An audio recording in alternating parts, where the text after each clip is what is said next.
hay mucho cultivo de interior, pero si no, digamos, la época óptima acá, si lo haces al exterior, se siembran antes de primavera, primavera vegeta y fin del verano, digamos, Tener la, florece y cosecha.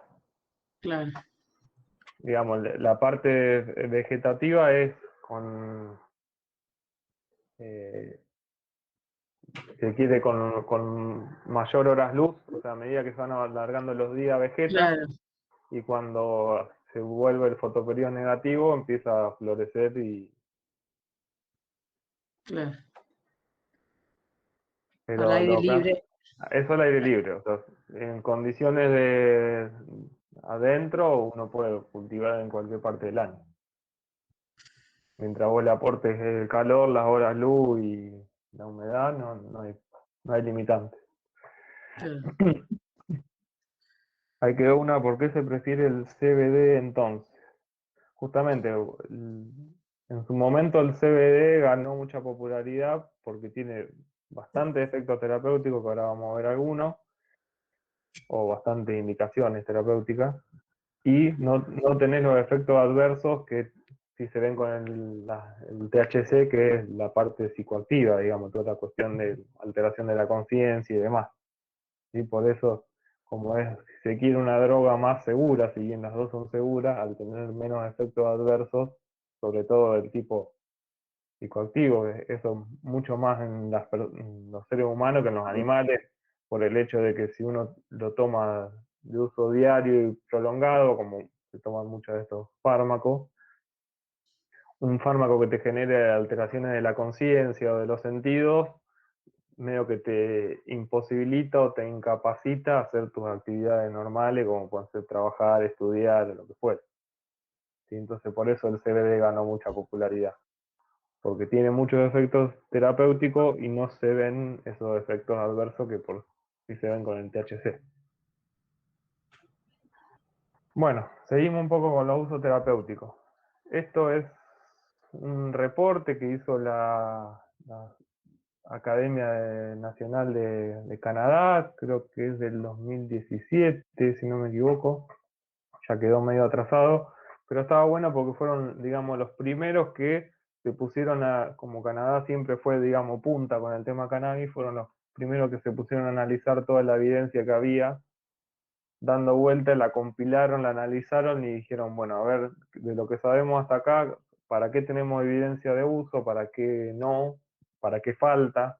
¿Sí? Y a lo que se llegó, digamos, fíjense acá les puse los distintos tipos de evidencia, lo que se llegó a la conclusión es que para el tratamiento del dolor, como antiemético, y para el tema de la espasticidad había mucha ya información disponible y se podía concluir que era de utilidad. Para lo que era moderado era para lo que es el trastorno del sueño, o fibromialgia, dolor crónico, ¿sí? O unas cuestiones de esto más de medicina humana, ¿no? Pero nosotros tenemos nuestra contrapartida en veterinaria de muchas de estas patologías, ¿sí? Como la esclerosis múltiple y demás, nosotros tenemos enfermedades en los caninos y en felinos que se asemejan bastante a este tipo de patología de los humanos. Había algo de evidencia limitada del aumento del apetito, ¿sí? Para los signos clínicos de esclerosis múltiple, para la ansiedad, los síntomas del estrés postraumático. Sí, bueno, hicieron una serie de análisis. Entonces, desprendido de esto, digamos, vamos a ver cuáles son lo que tenemos nosotros en la publicación de veterinaria acerca de usos terapéuticos en veterinaria. ¿Sí? Y este creo que es uno de los usos más difundidos, si bien en su momento, digamos, el boom que tienen los cannabinoides, tanto a nivel mediático y demás, sin lugar a duda que lo que hizo que ganaran, digamos, su lugar hoy en día es el tema de la epilepsia y el tratamiento de los chicos, sobre todo con esas epilepsias refractarias, porque obviamente es algo muy chocante y algo que es muy evidente, digamos, o sea, ver un nene o un adulto o el que fuera con una convulsión es algo que choca mucho a la vista, y eso fue un poco lo que impulsó al uso de los derivados del cannabis de nuevo como medicina. pero sin lugar a duda que el uso más difundido y por el que más se lo utiliza, tanto en medicina humana como en los muchos estudios que han ido apareciendo de medicina veterinaria, es para el tratamiento del dolor, ¿sí? El dolor crónico, el dolor que tiene muchos tipos distintos de fisiopatología, sí, puede ser neuropático, inflamatorio y demás, pero bueno, este tipo de fármacos trabaja muy bien o ayuda mucho a paliar un poco lo que es el dolor. ¿Sí? Entonces, este es una revisión que salió este año, de nuevo lo mismo, hecho por una revisión sistemática, por una serie de gente que está metida en el tema, que fue publicada en una revista, de las principales revistas de dolor en medicina humana, y después de analizar todos los trabajos que ha habido y por haber, tanto en ratones como los estudios clínicos en humanos y demás, terminan, digamos, la conclusión es que hay una evidencia sustancial de que los cannabinoides y otros moduladores del sistema son de interés para el desarrollo de fármacos analgésicos, ¿sí? O sea, se pusieron a analizar todo y vieron, sí, evidentemente, las moléculas que están presentes en los distintos derivados del cannabis, ¿sí? Como pueden ser el THC, pero también el CBD y otros, ¿sí? Evidentemente sirven para el dolor, ¿sí? Esto es publicado en marzo de este año. Obviamente, si vamos a dolor, que ya lo hablamos en clases anteriores con Laura, con Opiacio, conmigo, con anestésico local y demás, las vías del dolor tienen distintas posibilidades, pero si ven ahí, los cannabinoides aparecen como potenciales herramientas terapéuticas en las distintas fases que se va produciendo el dolor, ¿sí? Tanto en la fase de transmisión, o sea, esa señal que viaja hacia la médula, como lo que es la modulación y la percepción del dolor. ¿Sí? En todas esas fases del dolor, los cannabinoides podrían tener algún tipo de efecto beneficioso. Entonces, bueno, algunos estudios que hicieron en la mayoría de los modelos son en osteoartritis, en caninos, que es una patología bastante frecuente, ¿sí?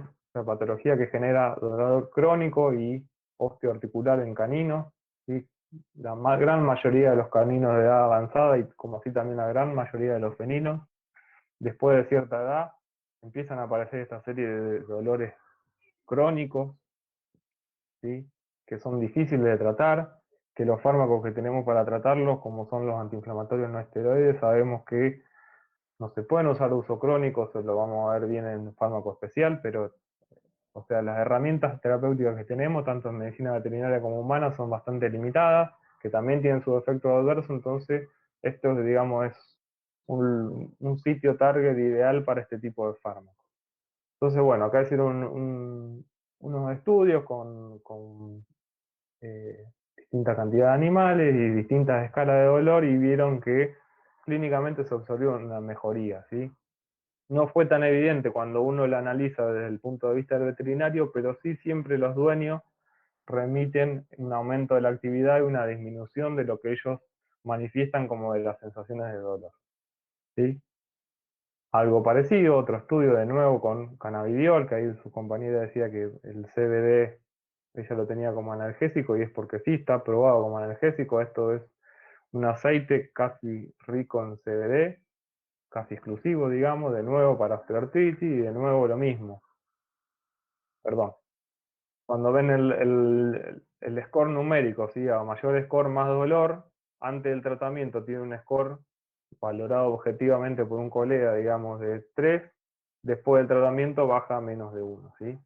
Obviamente hay una diferencia significativa entre el tratamiento y en este caso se permitía también el uso combinado con gabapentina. Otro más, sí, algo parecido, este por ahí el más interesante de todo porque además utilizan una formulación liposomal de CBD que se absorbe mucho mejor, pero de nuevo lo mismo, si ustedes ven cómo se manifiesta el animal desde que se sienta, desde sentado hasta parado, o desde que está acostado hasta parado, o cómo camina, o cómo corre, van a ver que con la habilidad mejora, ¿sí? A medida que aumentamos la dosis de CBD, y bueno, con esta formulación nueva que es liposomal, que se absorbe un poco mejor, aún más, ¿sí? La parte blanca es lo que mejora. Los placebos no vieron que no mejoraba nada, ni el caminar ni el correr, ni el de estar acostado a pararse, y en los otros lo blanco indica una mejora en, en los síntomas. Bueno, y este a modo también anecdótico, por ahí a lo que le gusta la medicina quina, también este es un caso, un reporte único, o sea, ya no, acá no es un estudio controlado, sino un caso de un reporte de un equino que tenía un dolor crónico que no respondió a ningún tipo de las medicaciones convencionales, como son dexametasona, gabapentina, vitamina E, otro corticoide y demás. Sin embargo, cuando empezaron con cannabidol, resolvió los síntomas clínicos en 2 días. ¿Sí?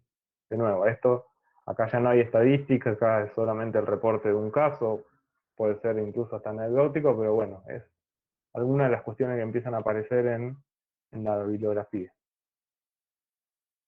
Con respecto a vómito, que era otro de las cosas que ya se sabe que son bastante útiles para el tratamiento de los vómitos como antieméticos, ¿sí? Esto es un trabajo muy viejo, donde utilizaban dos tipos de cannabinoides sintéticos comparado con un derivado de como si fuese la cepromacina, que ustedes ya lo estudiaron en preanestesia y saben que es antiemético. Y fíjense que a dosis muy inferiores al derivado este de la cepromacina, obtenían un 100% de la protección contra los vómitos en felinos. ¿Sí? El vómito en este caso lo producían con cisplatina, que es un citostático que lo vamos a ver el cuatrimestre que viene en fármaco especial. Bueno, este también a modo medio anecdótico, neurones, ¿sí? Como distintas dosis de THC reduce el número de náuseas y de vómitos de manera dosis dependiente también en neurones. Y para ver si verdaderamente el efecto antiemético era producido justamente por la administración de THC y no era por otro, no estaba mediado por otro receptor que no era CBD, cuando le ponen un antagonista específico del receptor CB1, ven que los episodios de náusea vuelven a aumentar. O sea, con eso le da una idea de que si yo bloqueo el receptor CB1 y le doy THC y el animal igual tiene náusea, evidentemente parte del efecto protector o el efecto antiemético venía mediado por los receptores que estoy bloqueando.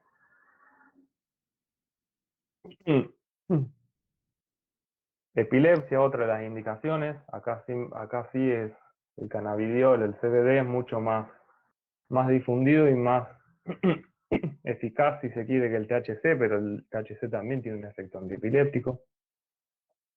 Esto es un estudio que se hizo en perros que ya venían tratados para la epilepsia, y si bien no encontraba una diferencia significativa en lo que es los respondedores entre el grupo control, que utilizaba solamente un placebo de aceite más la medicación convencional para la epilepsia, sí notaron que el grupo tratado, en promedio, las convulsiones de todos los animales del grupo bajaron, ¿sí? Tener un 33% menos de convulsiones. O sea, que un animal que convulsiona 3 veces al día empieza a convulsionar una vez al día, para alguno puede no ser un logro, no ser estadísticamente significativo, pero para otros, para el dueño, digamos, que de 3 convulsiones tenga una, o que en vez de convulsionar todos los días, convulsione cada 3 días, es una mejora interesante. Y acá otra cosa interesante, que yo les decía que tanto el CBD como el THC generan interacciones medicamentosas. Bueno, en este estudio no encontraron diferencia con el fenobarbital, que es el tratamiento de elección para los pacientes epilépticos. Bueno, y por último, uno de cáncer, que es algo que está muy difundido. Los receptores CB.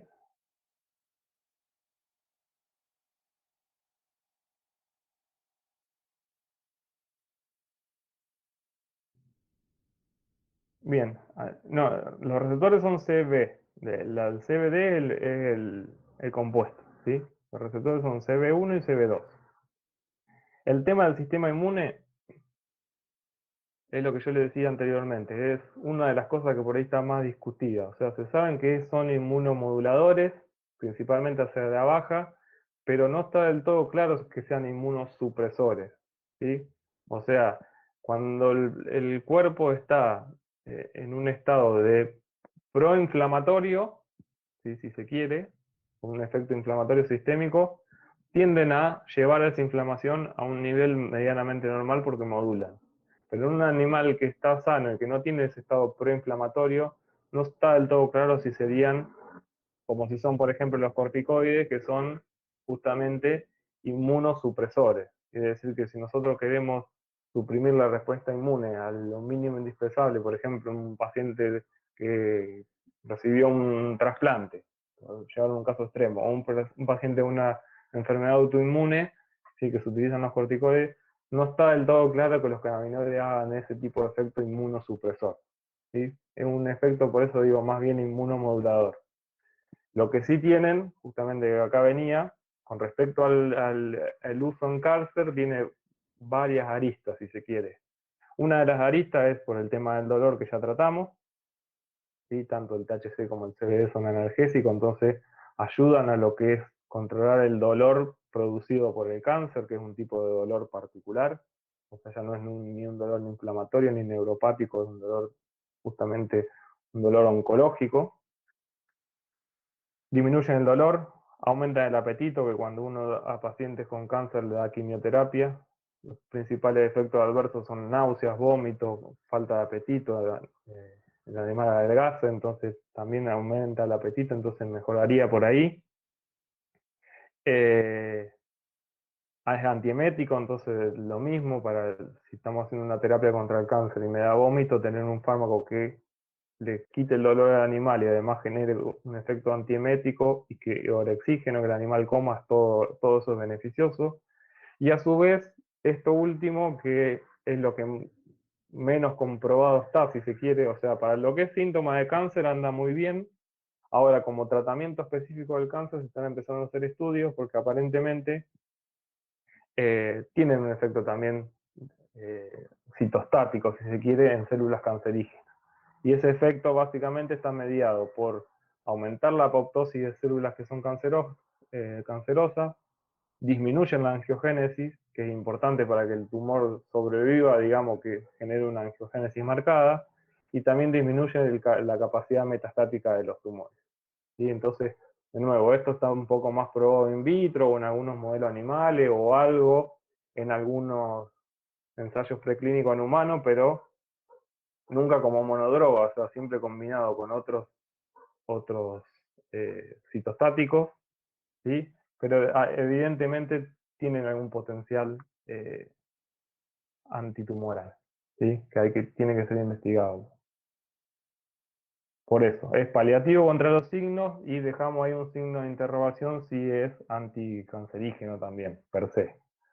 Y acá les traigo uno de veterinaria que, como yo les mencionaba anteriormente, este caso, que es totalmente in vitro, ¿sí? Con células de osteosarcoma canino, que es un tumor del hueso de los perros, muy maligno, muy invasivo y demás, vieron que cuando lo trataban con cannabinoides, ¿sí? Había una menor expresión de estos factores de crecimiento que son los encargados, digamos, de generar esa angiogénesis y el crecimiento del tumor. De nuevo, es un dato anecdótico, pero digamos, a futuro se puede seguir evaluando esta opción y hoy en día para el cáncer es más como uso paliativo, pero potencialmente también tiene algún efecto antitumoral.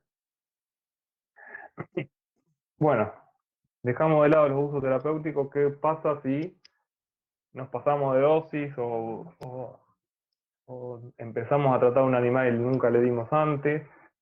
Y bueno, vamos a tener efectos adversos y si nos pasamos mucho de la dosis, toxicidad. ¿De qué depende esto? Lo veníamos mencionando anteriormente. Laureano, una pregunta antes que siga con Sí. esto, en realidad está relacionado con esto. Yo recuerdo que en unas jornadas que hubo acá del CONICET, creo que estabas tú aquí, que viste que el Sí. tema era el cannabis, y uno de los problemas que se planteaba era el poder regular la dosis cuando en realidad extraes el aceite y dosificas con el aceite. ¿Eso está resuelto o todavía ese problema sigue? Imagino que en los trabajos de investigación las dosis eran controladas, eso que tú mostraste. Claro, sí, sí, sí, sí, Ahí sí. sí, se Sí, sabe sí, la cantidad de CBD y de sí, THC que hay, pero en la sí, sí, práctica sí. es así o no. Y en la práctica por eso, ahora vamos a ver que algunos mandan a medir los aceites y saben con lo que trabajan, otros trabajan titulando medio ojímetro, o sea, hay un poco de todo. Ajá, Se compran productos que no se saben de justamente la ilegalidad o la falta de formulaciones controladas, si se quiere, genera un poco esto, de que muchas veces O sea no que se eso sabe sigue los... siendo en parte así. Sí, Claro, sí, recién la ley empieza a avanzar y con eso hay algunas mejoras, pero todavía no llegamos. Sí, en el mercado a nivel nacional y mundial, ahí ya hay algunos productos formulados por industria farmacéutica con concentraciones ya establecidas claro. de CBD o THC o de los dos. Sabes lo que tiene, claro. Bien. Exactamente. No, nosotros Eh, no hacemos ese trabajo. Lo hacen en la facultad de acá en la zona, en Olavarría, en la ¿qué, Ingeniería Química de con qué se Olavarría. hace? ¿Con cromatografía gaseosa? Hacen gaseosa y estaban empezando a poner a punto algo de líquido, sí. Pero Claro, en general la mayoría, podríamos probar el equipamiento de tener. Lo que pasa es que no tenemos puesto a punto claro, hay los que poner a métodos, punto sí. y comprarlo de estándar. Claro. Pero bueno, entonces volviendo a lo que es efectos adversos, tenemos lo que son variables dependiendo de la formulación, o sea, qué formulación estemos usando, la dosis que usemos, claramente, sí, como todo fármaco, a mayor dosis vamos a tener efectos, si bien este tipo de fármacos por ahí tienen efectos bifásicos, digamos, como a baja dosis producen algo y a altas dosis pueden producir lo opuesto. El ratio o la relación THC-CBD, que un poco explicábamos anteriormente, que si damos CBD, como actúa medio como protector, entre comillas, o modula negativamente los receptores CB1, protegería un poco de esos efectos psicotrópicos del THC. La vía de administración, no es lo mismo darlo oral que darlo inhalado, que darlo tópico, ¿sí? Bueno, exposición previa y otra serie de cuestiones. Pero bueno, dejando todo esto de lado, potencialmente tenemos algunos efectos adversos y toxicidad. ¿Cuáles son los más frecuentes? Incoordinación, lo que decíamos, ¿sí? Esos animales que no pueden movilizarse de la manera correcta, puede haber pérdida de memoria, tendencia al sueño, crisis de ansiedad o de pánico, sobre todo en los que tienen alto contenido de THC, ¿sí? Por eso ese efecto psicoactivo pueden generar, digamos, crisis de ansiedad, alteraciones cardiovasculares, como algo mencionábamos, generan taquicardia, generan hipotensión, un paciente, tanto humano como animal, que no esté controlado cardiológicamente, puede llegar a tener algún tipo de problema. Constipación, porque decíamos que disminuía un poco la motilidad gastrointestinal, entonces podemos ver un poco de problema de constipación. Y bueno, y después todo lo que es relacionado con tanto los fármacos cinéticos como los fármacos dinámicos, podemos tener tolerancia, es decir, esto se ve sobre todo más con el uso de THC, ¿sí? Porque está más relacionado con la expresión de receptores CB1, que nosotros empezamos a tratar un paciente con X dosis de THC, logramos un efecto beneficioso, pero en una X cantidad de tiempo vemos que ese efecto desaparece. En parte eso puede estar debido a la tolerancia, ¿sí? Es decir, esos receptores CB1 o están desensibilizados o se interiorizan en la célula y no pueden ser agonizados por el THC, con lo cual ahí lo que hay que hacer es o suspender un tiempo la medicación y volver a empezar, o cambiar el tipo de aceite con distintos ratios de los distintos cannabinoides, bueno, hay distintas cosas para hacer, pero bueno, la tolerancia es una opción que aparezca, la dependencia, no lo vamos a ver tanto en medicina veterinaria, pero sí puede pasar en medicina humana. Interacciones medicamentosas, como ya dijimos, tanto el THC como el CBD interactúan con el enzima de citocromo, con lo cual tenemos que tener en cuenta que si estamos dando otras medicaciones aparte de esto, de ir chequeando los efectos adversos también de las otras medicaciones, porque nos puede estar o faltando efecto o tener efectos adversos o tóxicos por las otras medicaciones. O sea, son todas cuestiones que tenemos que ir teniendo en cuenta cuando utilizamos estos fármacos.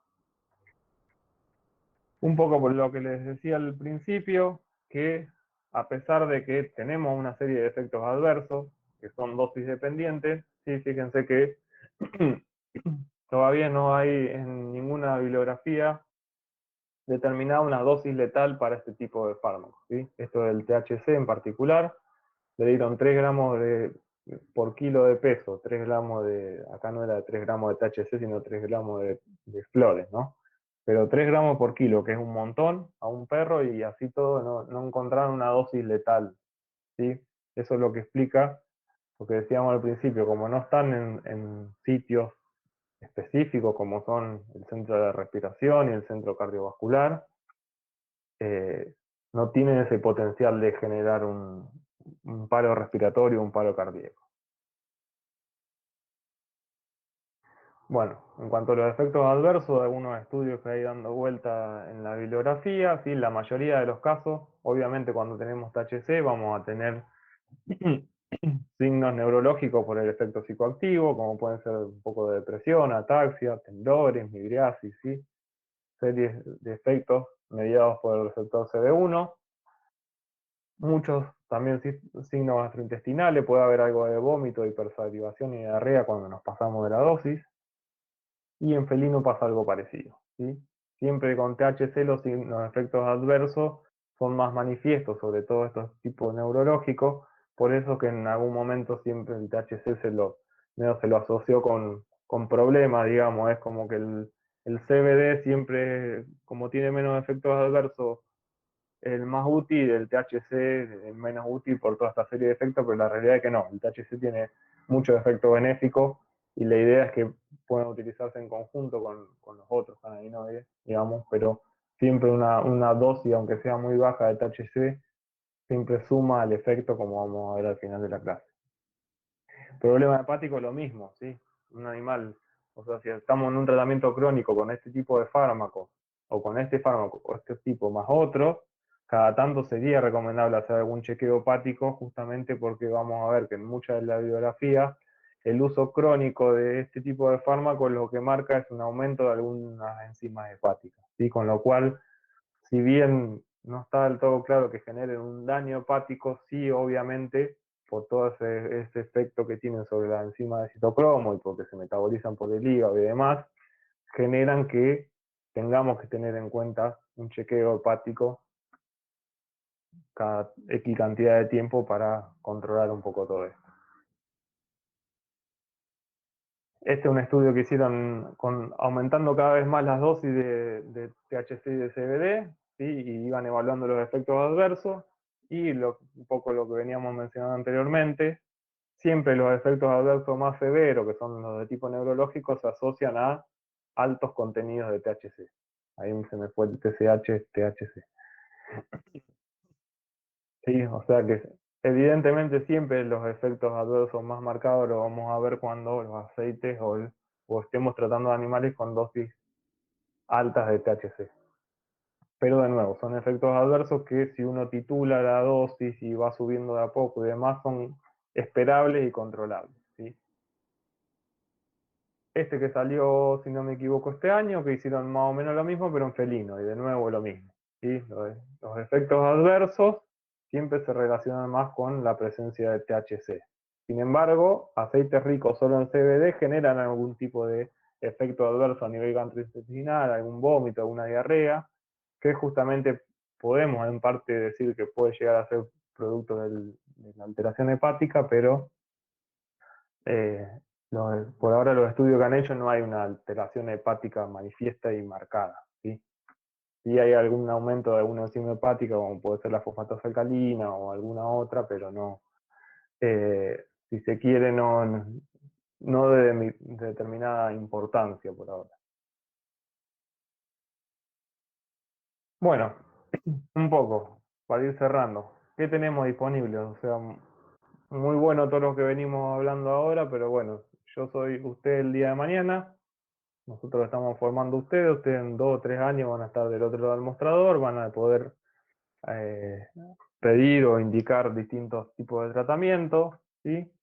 Prescribir fármacos, bueno, yo le cuento lo que pasa al día de hoy, ojalá, y yo tengo la esperanza, por eso en parte es el motivo de esta clase, que cuando ustedes sean colegas, posiblemente ya tengamos en el mercado formulaciones probadas, más seguras y demás. Pero bueno, esto es lo que les cuento de lo que existe al día de hoy. Hay algunas formulaciones a nivel nacional y mundial aprobadas en medicina humana, y si no las formulaciones que veníamos hablando anteriormente, que son de tipo casera proveniente del autocultivo. ¿Sí? Profe, una pregunta. Sí. Con el tema de la ilegalidad y todo, es muy complicado conseguir estas formulaciones y todo eso. No hay Bueno, problemas también con el tema de, bueno, todo eso. justamente, ahora vamos a eso. En este momento estamos bajo el amparo de esa ley que es la 27.350, ¿sí? Que es la primera que se reglamentó en el 2016-17, que salió como investigación médica científica del uso, es el título que tiene, que era muy amplia, parecía toda muy buena, pero cuando uno se metía en la ley, el único, la única patología que estaba aprobada para poder utilizar derivados de cannabis era la epilepsia refractaria en chicos con distintos tipos de epilepsia refractaria. Obviamente no fue la solución, fue un principio.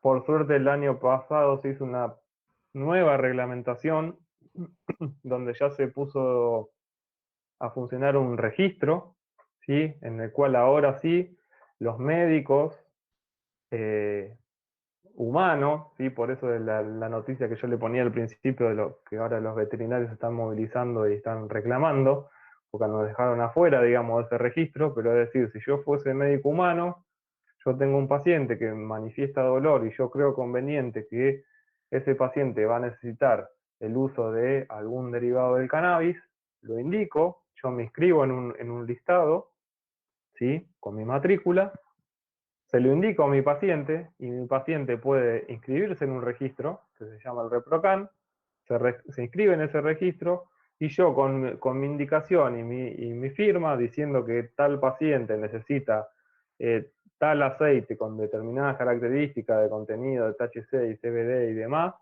para utilizarlo 3 veces al día, sí, hacemos toda una indicación médica y el paciente se inscribe en ese registro diciendo o demostrando que yo como médico se lo indiqué y automáticamente puede empezar a tener una X número de plantas, si no es indefinido, pero puede tener creo que hasta 8 o 9 plantas en su casa para producir su propio aceite porque el médico se lo indicó.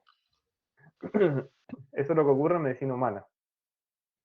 Nosotros lamentablemente quedamos afuera de esta nueva reglamentación de esta ley, ¿sí? Por lo cual, si yo como veterinario quiero indicarle a mi paciente felino que está con dolor, que tiene que consumir tal aceite de cannabis, lo puedo hacer, pero el propietario de ese felino no puede tener la planta porque no se puede inscribir en el ReproCan, básicamente porque nosotros como veterinarios no podemos poner nuestra matrícula en ese registro.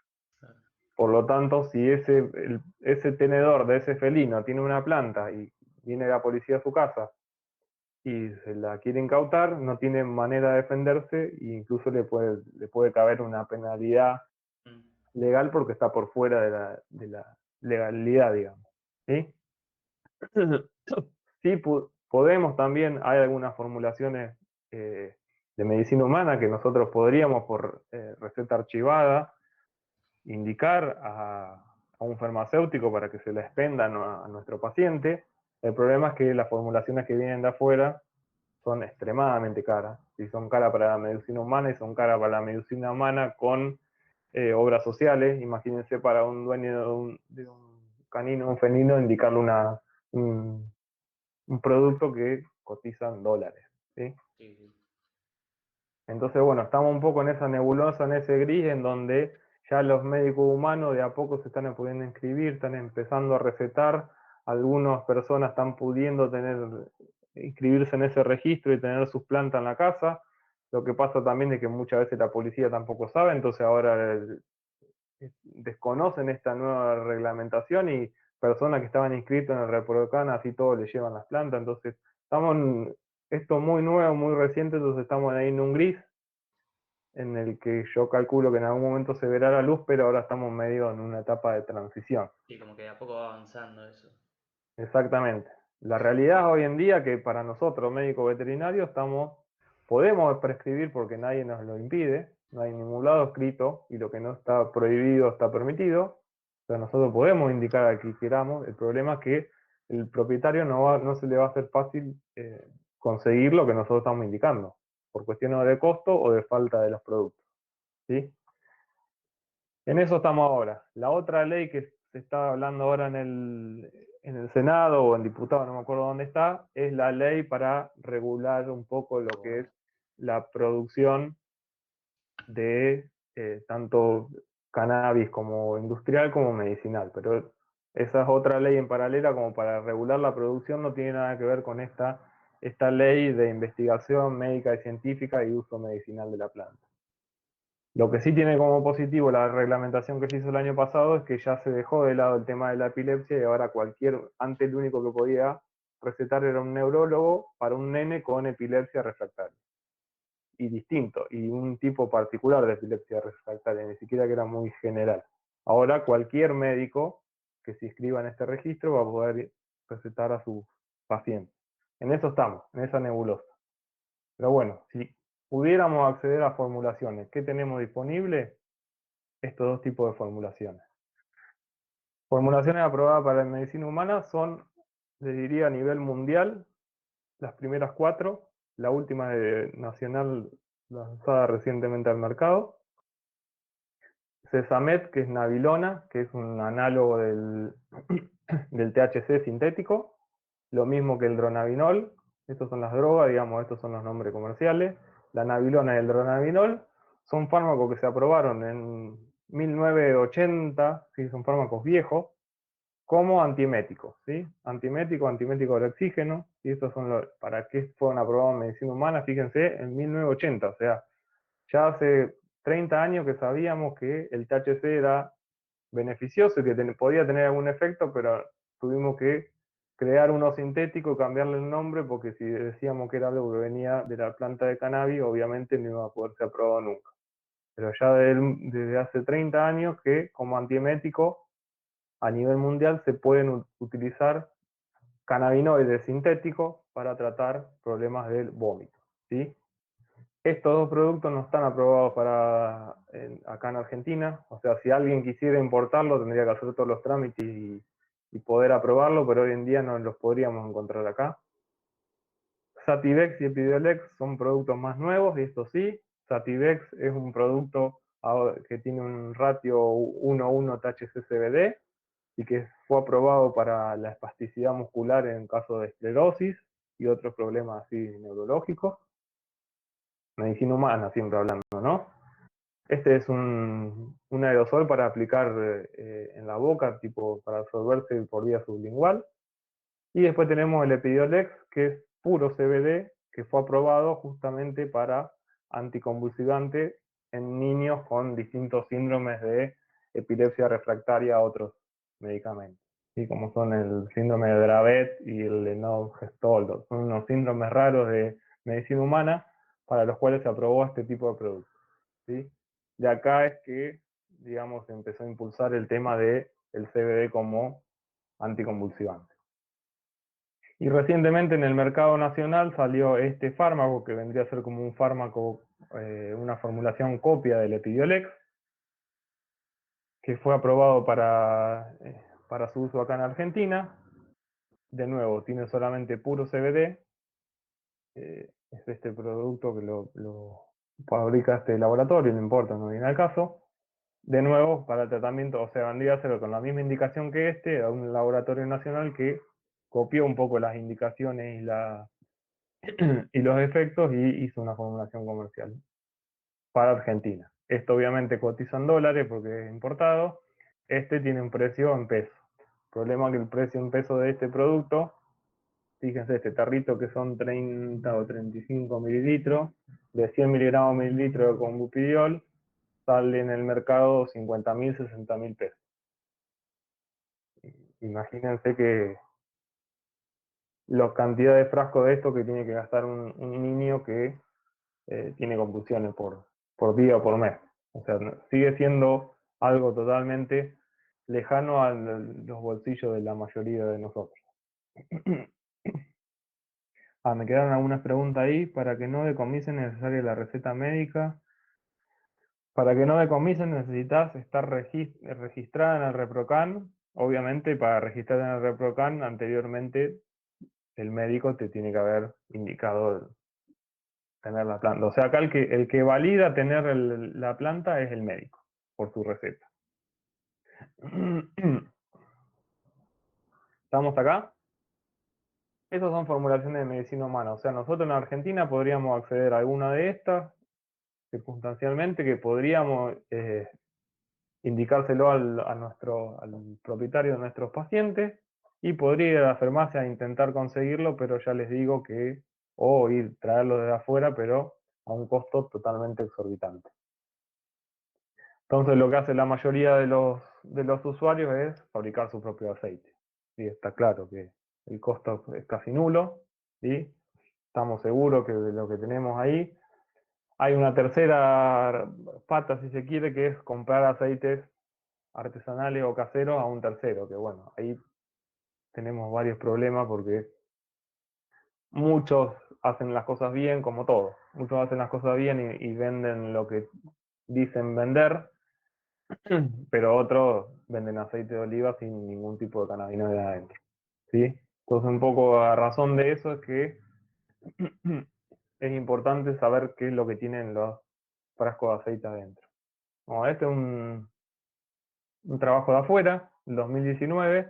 Fíjense, esto eran formulaciones comerciales. O sea, ellos lo que hicieron eran distintas formulaciones que se estaban comercializando, medio entre la legalidad y la ilegalidad. Lo que pasa es que lo que hacen muchas veces afuera, cuando uno comercializa un producto, un aceite que solamente uno dice que tiene CBD y no tiene THC o las concentraciones de THC son menores a las permitidas, el CBD como que lo pueden aprobar como un nutracéutico, como, digamos, como un complemento nutricional. ¿Sí? Estaba esa posibilidad en otros países. Entonces muchas empresas vendían en su etiqueta un producto rico en CBD que está aprobado como un complemento nutricional, pero bueno, la gente lo termina usando como terapéutico, no como nutricional. Bueno, este trabajo lo que hizo fue distintas formulaciones que estaban en el mercado, que estaban aprobadas, digamos, como complemento nutricional, y esto es lo que decía en la etiqueta y esto es lo que ellos encontraron. Fíjese, lo negro es lo que decía en la etiqueta y lo gris es lo que verdaderamente tenía el aceite adentro. Fíjense, y esto estamos hablando de otros países, no me quiero imaginar lo que pasa en Argentina, que sabemos que no nos caracterizamos por ser muy honestos, muchos. Y no me incluyo, que no los incluyo a ustedes, pero es la realidad, ¿sí? Fíjense, lo que dice la etiqueta, lo que tiene, lo que dicen muy poco de las formulaciones estas comerciales que decían que eran ricas en CBD, tenían lo que decían tener en la etiqueta, ¿sí? Así que con esto, fíjense, la posibilidad de vender cosas que no tienen lo que dicen tener. Y cuando analizaban el contenido de THC, fíjense, la línea roja de base es lo permitido, que eran 10 partes por millón en donde se hizo ese trabajo, lo que permitía, digamos, la legislación, y la mayoría de las formulaciones estaban por arriba de lo permitido. O sea, no solo no tenían la concentración de CBD que decían tener, sino que muchos tenían más THC de lo que deberían.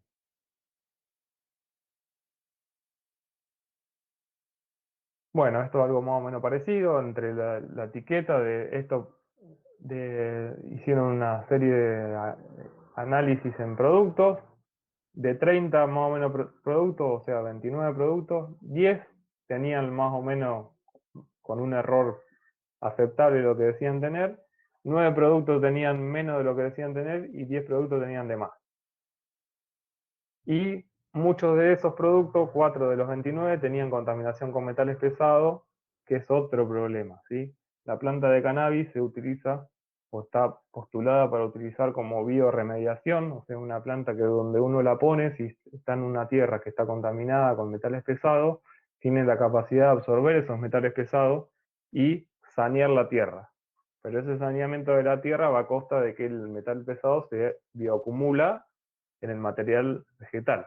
Con lo cual, que si nosotros vamos a hacer un aceite que proviene de una planta que está implantada en una tierra que está contaminada con metales pesados, seguramente nuestro aceite, como se concentran ahí, vamos a tener aceite contaminado con metales pesados. Ni hablar microorganismos y demás. Por eso es importante que cuando uno va a hacer esto, tanto para personas como para animales, tengan claro que está fabricando o formulando una medicina que va a ser consumida por otro ser vivo, tiene que tener todos los recaudos posibles. Bueno, esto a modo de ejemplo, esta es de la Universidad de Rosario, pero ahí ya les digo, muchas universidades acá en la zona, la de Ingeniería de Olavarría lo hace, la de Bahía Blanca lo hace, ¿sí? Ustedes tienen su aceite, producen su aceite, mandan una alícuota a medir y de acuerdo al laboratorio qué estándares internos tengan, algunos tienen solo de cannabinoides, algunos tienen de terpenos también, algunos terpenos, le van diciendo la cantidad en porcentaje y en relación THC-CBD o en relación de miligramos por mililitro, le va diciendo lo que tiene. Y sería lo ideal.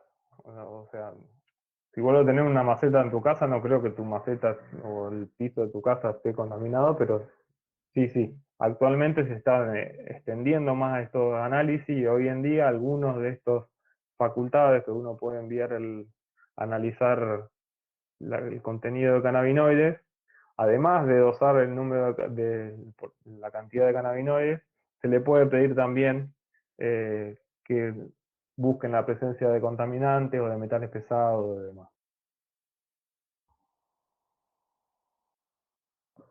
Pero bueno, de nuevo, estamos en medicina, nosotros interiorizándonos en un tema, queremos tratar un animal.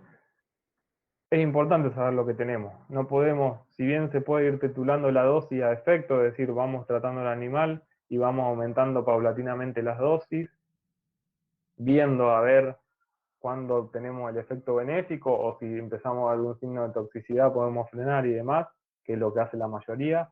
Es importante saber qué tenemos adentro de ese aceite, ¿sí? Porque si el tratamiento no funciona o muestra efectos adversos o lo que fuera, nosotros tenemos que saber con qué estamos tratando para decir verdaderamente el aceite este funciona o el aceite este no funciona.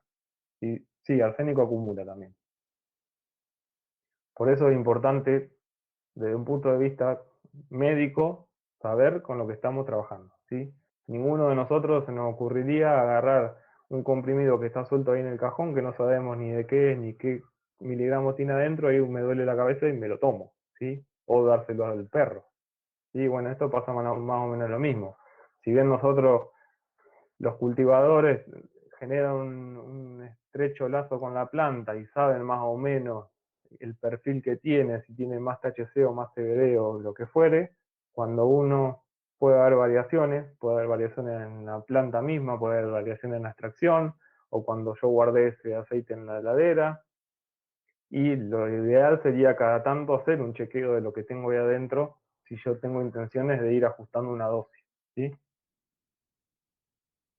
Bueno, y ya para ir terminando, lo último, yo les decía que eh, no hay un solo compuesto en el aceite, en la resina del cannabis, sino que hay más de 120 tipos de cannabinoides distintos, hay más de 400 compuestos de otros tipos, como son flavonoides y terpenos, y todo eso tienen cada uno su mecanismo de acción y su efecto, ¿sí? Entonces, lo que se ha popularizado en la jerga y en la bibliografía es hablar de un efecto séquito, o en inglés se dice entourage effect, o básicamente como lo conocemos nosotros sería una interacción de tipo, un sinergismo, ¿sí? O de suma de potenciación, pero no dejan de ser sinergismo. Es decir, estamos dando un aceite que tiene tanta cantidad de compuestos químicos adentro que esos compuestos van a actuar en conjunto y esto explica por qué muchas veces los efectos obtenidos con aceites que tienen toda esta gama de compuestos son mejores a utilizar esa formulación comercial que yo les decía que es puro CBD. ¿Sí? Porque ahí estamos trabajando con 100 miligramos por mililitro de CBD. Acá cuando damos un aceite puede ser mayoritariamente CBD, pero tenemos pequeñas cantidades de THC, de CBC, de CBG o el que quiera, o terpenos, flavonoides, lo que sea, y todo puede llegar a sumar al efecto. Por ejemplo, la agua en mi partido, y sí, eso es un problema. El agua se puede mandar a analizar en búsqueda de metales pesados, de calidad. Acá creo que Landa, el Nutre, hace análisis de agua. O sea, si quisieras vos, podrías hacer aunque sea hacer un análisis de agua acá en la facultad, cuando retomemos las actividades presenciales. Y después sí le busco los contactos de los laboratorios los tengo el listado de facultades a nivel nacional que lo hacen. Después háganme acordar o me escriben, si me olvido se los paso. Bueno, un poco entonces para ir cerrando esto, adentro del aceite tenemos no solamente cannabinoides, sino que tenemos distintos tipos de cannabinoides con distintas farmacologías y tenemos además otros compuestos como pueden ser terpenos, flavonoides, lo que se les ocurra, ¿sí? Y todo eso pueden sumar al efecto que estamos buscando. Entonces le traje acá algunos ejemplos de la bibliografía, dos ejemplos muy cortitos. Este es un ejemplo de, no importa el modelo, un modelo de dolor neuropático en un ratón. Entonces lo que hacían es hacer curvas farmacodinámicas, ¿sí? De ver el efecto analgésico, utilizando dosis en aumento de CBD. Fíjense, fabricaban estas curvas farmacodinámicas que ustedes vieron con Nacho. 100% del efecto analgésico, ¿sí? A medida que aumentamos la dosis de CBD. Hicieron lo mismo con el THC, generaron su curva farmacodinámica de THC para este efecto analgésico, digamos acá el porcentaje MPE, digamos, es la cantidad de analgesia de este modelo de dolor. Cuando combinaron THC y CBD, hicieron la nueva curva, fíjense cómo la curva se desplaza hacia la izquierda, con lo cual estamos a dosis mucho más baja. Fíjense, acá la dosis efectiva 50 del CBD era 1,014. La dosis efectiva del THC era 1,8. Fíjense, con dosis de 0,142 obtenían los mismos, la dosis efectiva 50 que con las otras dos moléculas por separado. O sea, esto nos está hablando de un sinergismo de potenciación, en este caso del efecto analgésico y en este caso de estas dos moléculas. Y con los terpenos pasa algo parecido. Esto se lo recorté de un trabajo, pero a modo de ejemplo, no importa el terpeno, no importa nada del trabajo, sino el concepto, ¿sí? Fíjense, esto era, daban, esto es, distintos tipos de terpenos y el efecto que tienen en la tetra de ratón, ¿sí? La movilidad, catalepsia, analgesia, hipotermia. Y distintos terpenos que pueden estar en los aceites de cannabis. Tomo el ejemplo del alfa humuleno, pero puede ser cualquier otro, lo hacían para todo lo mismo. Y el Win55 es un agonista selectivo de los receptores cannabinoides, sintéticos. ¿Sí? Acá no trabajamos con lo de la planta, sino con uno sintético. ¿Sí? Entonces miramos los efectos en este modelo también de dolor o de analgesia en ratón. Fíjense la curva de tipo farmacodinamia con respecto a el agonista de los receptores cannabinoides solo, que es la curva negra, ¿sí? Vemos el efecto del alfa humuleno solo, también hace una curva bastante similar al cannabinoide sintético. Ahora, cuando los combinamos, fíjense el efecto que obtenemos, ¿sí? Y fíjense lo que pasa cuando ponemos un antagonista competitivo del receptor CB1, como es el rimonabant, fíjense cómo cae la curva, ¿sí? Esto no tiene importancia que se lleven el gráfico, ni los nombres, ni nada, pero son ejemplos esquemáticos de cómo funcionaría, digamos, este efecto séquito. Y si ustedes se ponen a pensar que adentro de ese aceite no tenemos un compuesto, sino que tenemos 500 y pico, fíjense lo que puede llegar a pasar. Bueno, para cerrar la bibliografía, yo ahora le voy a habilitar un capítulo del Rang and Dale, que esto es de farmacología humana, pero que bueno, fíjense que ya en la versión, no me acuerdo si el 2015-16, incluyeron un capítulo muy cortito de cannabinoides que está en castellano, así que se los puse. Esta es una revisión de medicina humana, pero para la parte introductoria del sistema cannabinoide también está buena, que yo saqué algunos gráficos. Esta es una revisión de medicina veterinaria que está muy buena y nombra muchos de los artículos que yo les traje acá en la clase, pero está en inglés, para el que le interese más.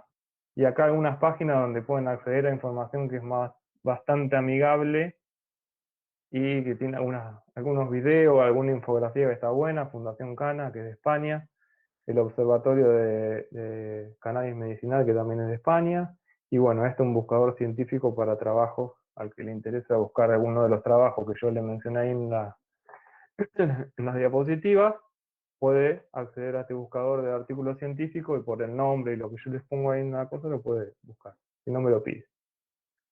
Y por último, a partir de mañana, durante 4 sábados consecutivos, no es un chivo, yo no tengo nada que ver, o sea, yo participo, no estoy involucrado, pero Cannabis Medicinal Tandil, en conjunto con la Secretaría de Extensión de acá de la universidad, organizado una capacitación para profesionales de la salud, entre los cuales estamos incluidos, y todo aquel que le interese el tema y quisiera escuchar, aunque sea como oyente, las clases son abiertas a todo público en esta página de Facebook, que es la página de la Fundación esta para Cannabis de Chile. ¿Sí? Son 4 sábados desde mañana, 4 sábados consecutivos, de las 3 de la tarde hasta las 7. Así que el que quiere se puede anotar esto y si le interesa escuchar las clases, ahí van a hacer un breve repaso de nuevo del sistema cannabinoide y de cuestiones relacionadas a la salud. Con esto terminamos. ¿Tienen alguna duda? Y si no, ya quedan liberados para ir a seguir estudiando farmacología para el viernes que viene.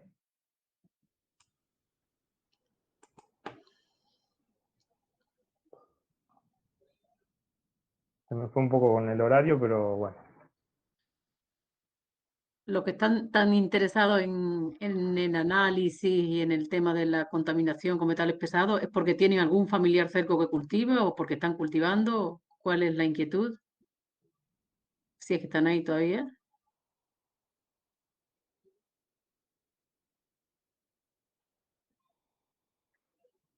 Yo quería cultivar para mi hijo. Y bueno, Se- se lo- claro, tendría que tener la receta del médico, ¿no, Laureano? ¿Es así? claro. Y de a poco cada vez se van sumando más profesionales médicos que se van adentrando en el tema y, o sea, como es todo muy nuevo, hay mucho que por ahí le interesaría, pero hay muchos que no conocen el tema, o algunos que conocen el tema, pero no Claro, saben del registro. Pero por bueno, ahora, ignorancia. claro, ahora hay muchas capacitaciones.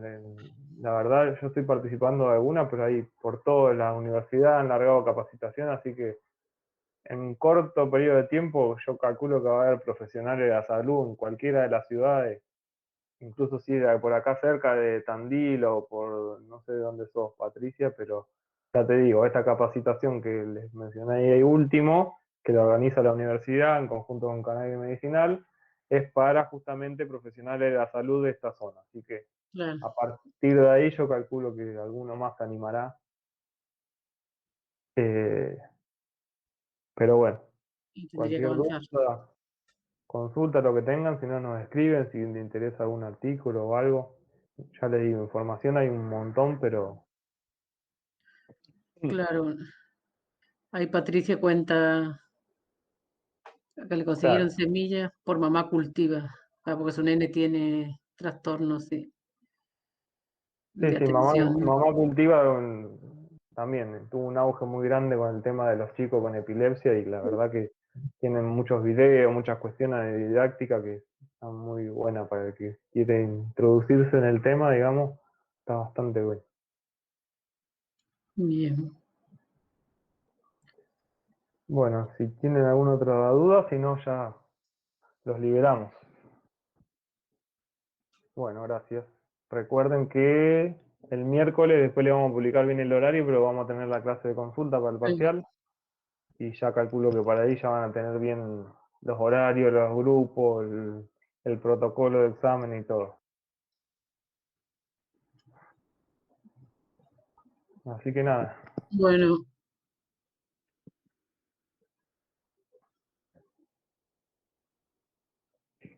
bueno chicos, buen fin de semana.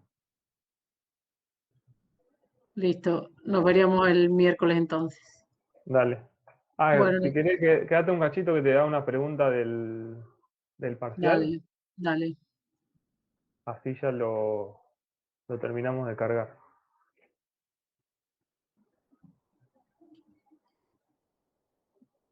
Y Willy está ahí, debe estar ahí, ¿no? No está, debe haber Se habrá salido. ido, se habrá ido. Y capaz que tenía que ir a la facu. No, no lo vi pasar, pero bueno, puede haber entrado por allá. A ver, vamos a invitar a los últimos.